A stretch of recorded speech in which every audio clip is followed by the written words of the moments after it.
परिणाम परिधि से, परिणाम परिधि से, अभिराम अवधि से, परिणाम परिधि से, अभिराम अवधि से। अब यह बचना चाहता है प्रभु परिणाम परिधियों से, अभिराम अवधियों से। अब यह बचना चाहता है प्रभु रूप सरस से, रूप सरस यानी रूप रस से, गंध परस से, गंध और स्पर्श से रहित, रूप सरस से, गंध परस से रहित परे अपनी रचना चाहता है विभो। ऐसी रचना चाहता है जो इनसे परे हो, संग रहित हो, जंग रहित हो, संग रहित हो, जंग रहित हो, शुद्ध लोहा अब, जंग रहित हो, संग रहित हो, शुद्ध लोहा अब, ध्यान दाह में बस पचना चाहता है प्रभु। शुद्ध लोहा, शुद्ध लोहा कौन माना गया है? जंग से रहित हो। जंग से सहित लोहे की कीमत नहीं है। वैसे अन्य धातुओं के सामने लोहे की कीमत ही नहीं है, पर लोहे की कीमत भी माने तो जंग सहित लोहे की कीमत नहीं। सामान्य से लोहा लग जाए तो फिर भी ठीक ठाक कराया जा सकता है, और जंग लगा लोहा लग जाए तो क्या सिर हिलाने से क्या चलेगा? हैं? हाँ, जंग लगा लोहा लग गया तो धीरे धीरे धीरे धीरे धीरे धीरे धीरे सेप्टिक हो गया, पॉइजन बन गया। बहुत मुश्किल से उसको ठीक किया जाता है। जंग रहित लोहे की बात चल रही है। शुद्ध लोहा हो, जंग से रहित हो, संग से रहित हो, और ऐसा लोहा ध्यान की दाह में, ध्यान की अग्नि में बस पचना चाहता है प्रभु।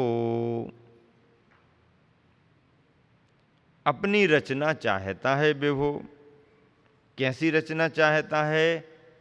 ऐसी रचना मिले, यानी ऐसी अवस्था मिले जिसमें गंध ना हो, रस ना हो, रूप ना हो, स्पर्श ना हो।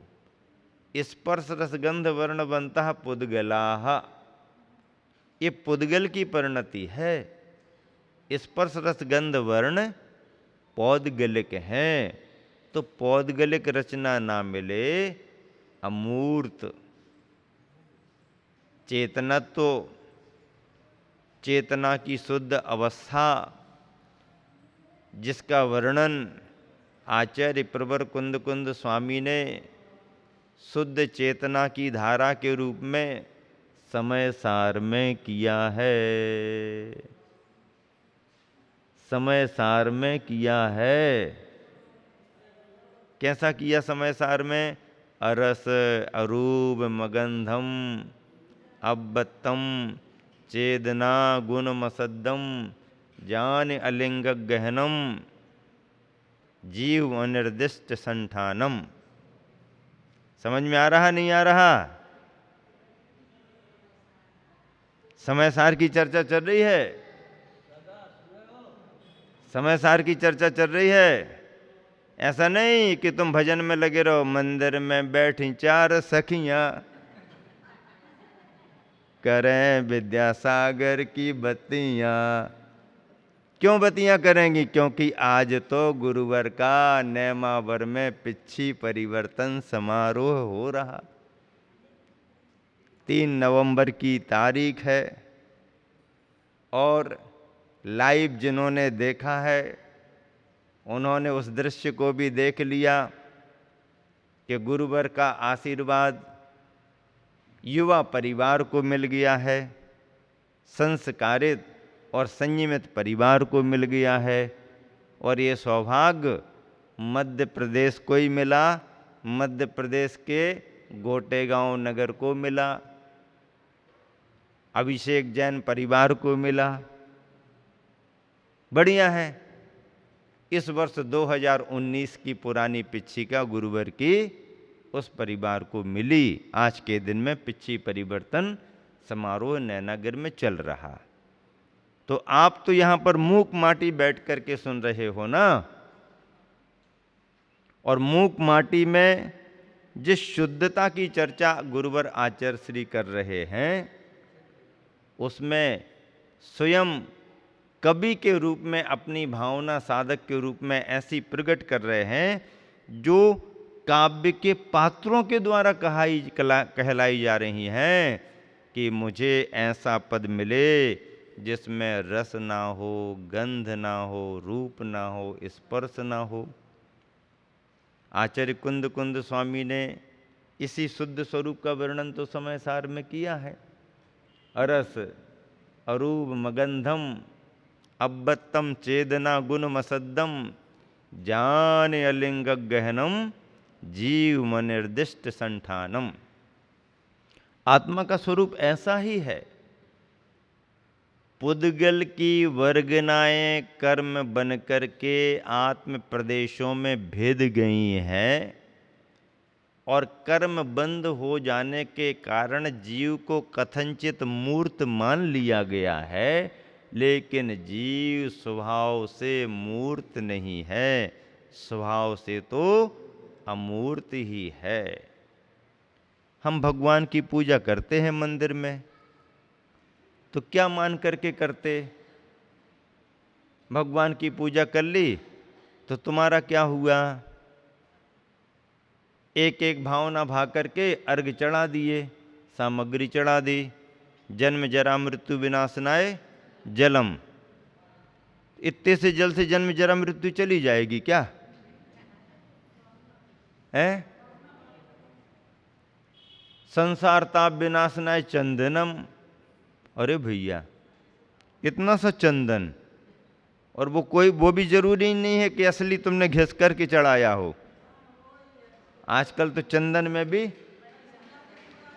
घिस रघुनंदन चंदन अक्षय पद प्राप्त है, अखंड पद प्राप्त है, चावल, और वो भी टूटा वाला। अब टूटा चावल चढ़ा दोगे तो अखंड पद मिलेगा क्या? अच्छे साफ साफ करके भोजन करते समय चावल कैसे लेते हैं? बड़े बड़े लंबे वाले लाना। हाँ, खीर बनानी है, बड़े बड़े चावल लाना अच्छे। स्वयं के भोजन को अच्छे अच्छे चावल, और भगवान की पूजा के लिए क्यों स्वयं नासिक से आ गया है हाँ, पिछले साल भी आया था अष्टांगिक विधान में। फिर छोटे छोटे चावल, छोटे छोटे, जल चंदन अक्षत पुष्प दीप धूप नैवेद्य फल। क्या चढ़ा रहे हैं? बादाम। कौन सी वाली है? पूजा वाली। हाँ, वो भी पूजा के नाम वाली, बिल्कुल छोटी। दुकानदार से कह देते हैं, ओ पूजा वाली बादाम दे दो। और खाने के लिए बड़ी वाली। ठीक है, तो चलो ठीक है, जो भी चढ़ाया भावों से यदि तुमने चढ़ाया तो वस्तु का कोई महत्व नहीं है, महत्व चढ़ाने वाली भावनाओं का है। पवित्र भावनाओं से छोटी सामग्री भी चढ़ेगी तो भी पुण्य का आश्रय होगा। भाव और भावना एक ही बात है, पर अपनी सामर्थ्य के अनुसार सामग्री का उपयोग अपन को करना चाहिए। फिर बाहर की सामग्री, बाहर की प्रतिमा को हम अर्पित कर देते हैं, लेकिन जो अमूर्त सिद्ध परमेष्टि हैं, सिद्ध परमात्मा हैं, उनका स्मरण करके अंदर के विभाव भावों का भी परित्याग करते हैं। बाहरी परिग्रह तो उठाया और छोड़ दिया, क्षेत्र वास्तु हिरण्य सुवर्ण धन धान दासी दास को भांड, नहीं लेना नहीं लेना, हमारे हाथ में है कि छोड़ दिया छोड़ दिया, अब उठाएंगे नहीं पकड़ेंगे नहीं। लेकिन अंदर का परिग्रह, अंदर का परिग्रह क्या है? बाहर जैसी कोई पोटलियां हैं, कोई जमीन जायदाद है, अंदर नहीं। अंदर का परिग्रह 14 प्रकार का अपने विभाव परिणाम है, कसाय के परिणाम है। एक मिथ्यात्व का भाव है, सामान्य से 4 क्रोध मान माया लोभ के कसाय के भाव हैं, और 9 कसाय हास्य आदि 9। ये जो भाव अंदर के हैं इनको अंदर का परिग्रह कहा है।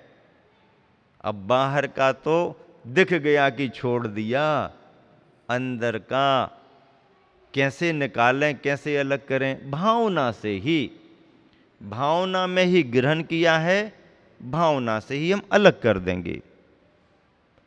बाहर के परमात्मा प्रतिष्ठा के परमात्मा हैं, दिखते हैं, यथार्थ के परमात्मा सिद्ध भगवान तो दिखाई भी नहीं देते। तो ऐसे सिद्ध भगवान की आराधना करें। अष्टानिक महापर्व आने वाला है, सिद्ध चक्र महामंडल विधान करें, सिद्धों की आराधना करें, सिद्धों के नाम पर एक एक अर्घ अर्पित करें। तो क्या भावना भाग करके करें? हे निराकार, जब तुम्हें दिया आकार, हे निराकार जब तुम्हें दिया आकार, स्वयं साकार हो गया। भगवान कैसे निराकार हैं? अब निराकार को तो देखा नहीं जा सकता, और हमें देखना है, तो देखना तो कोई ना कोई आकार तो बनाना पड़ेगा, तब तो हम देख पाएंगे। तो हे निराकार, जब तुम्हें दिया आकार, तो स्वयं हमारा स्वरूप स्वयं साकार हो गया। बना रहा था बहुत दिनों से मूर्ति तुम्हारी, बना रहा था बहुत दिनों से मूर्ति तुम्हारी अलख अलेखी। कैसी मूर्ति बना रहा था? अलख, जिसे देखा नहीं जा सकता, अलेखी, जिसे लिखा नहीं जा सकता। बना रहा था बहुत दिनों से मूर्ति तुम्हारी अलख अलेखी, आज हुई पूरी तो मैंने सकल स्वयं अपनी ही देखी। आज हुई पूरी तो मैंने सकल स्वयं अपनी ही देखी। इससे भी बढ़कर के काम कर गई पूजन बेला। ये तो मूर्ति बनाने में अपना स्वरूप प्रकट हो गया, लेकिन बनाई तो भगवान की मूर्ति। जब मूर्ति बनी तो स्वरूप अपना दिखने लगा उसमें। इससे भी बढ़कर के काम कर गई पूजन बेला, इससे भी बढ़कर के काम कर गई पूजन बेला। जब चला चढ़ाने अर्घ, पूजन में जब चला चढ़ाने अर्घ, स्वयं तो मेरा ही श्रृंगार हो गया, मेरा ही श्रृंगार हो गया। हे निराकार, जब तुम्हें दिया आकार, स्वयं साकार हो गया। सिद्धों का आकार हमने दिया तो अपना ही स्वरूप साकार होने लगता है। गुरुवर आचार्य श्री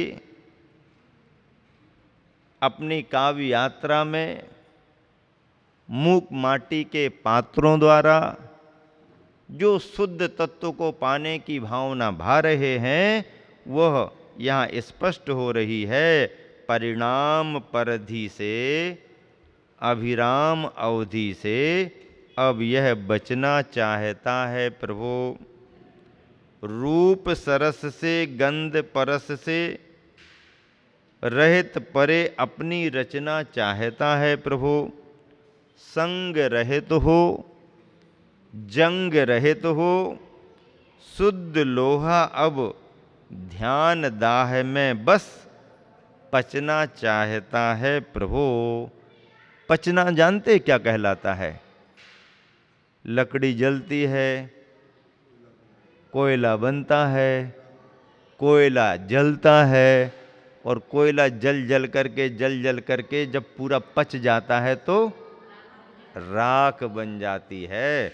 अब इसमें चौथा खंड चल रहा मूक माटी का, वही तो तत्व है अग्नि की परीक्षा चांदी सी राख।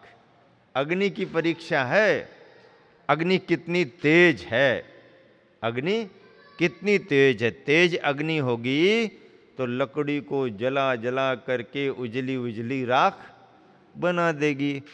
और अग्नि में यदि तेजी नहीं है और लकड़ी स्वयं में है पानी वाली है, अग्नि तेज भी हो और लकड़ी का उपादान ठीक नहीं हो, लकड़ी गीली हो, तो अग्नि कितनी भी तेज हो, लकड़ी गीली है तो उसका कोयला नहीं बनेगा, पचेगी नहीं। और लकड़ी सूखी भी हो पर अग्नि दमदार नहीं हो तो भी कोयला नहीं बनेगा। ध्यान दाह में बस पचना चाहता है प्रभु। प्रभु की प्रार्थना, कुंभ की तन्मयता, ध्यान दाह की बात। प्रभु की प्रार्थना, कुंभ की तन्मयता, ध्यान दाह की बात, ज्ञान राह की बात सुनकर अग्नि बोलती है बीच में। अब अग्नि बीच में बोल पड़ती है। क्या बोलती है अग्नि? युगों युगों की स्मृति है, युगों युगों की स्मृति है, बहुतों से परिचित हूँ। युगों युगों की स्मृति है, बहुतों से परिचित हूँ, साधु संतों की संगति की है। अग्नि क्या कह रही है कि युगों युगों की स्मृति है, बहुतों से परिचित हूँ, साधु संतों की संगति की है। ध्यान की बात करना और ध्यान से बात करना, इन दोनों में बहुत अंतर है। ध्यान की बात करना और ध्यान से बात करना, ध्यान की बात करना और ध्यान से बात करना, इन दोनों में बहुत अंतर है। ध्यान के केंद्र खोलने मात्र से ध्यान में केंद्रित होना संभव नहीं।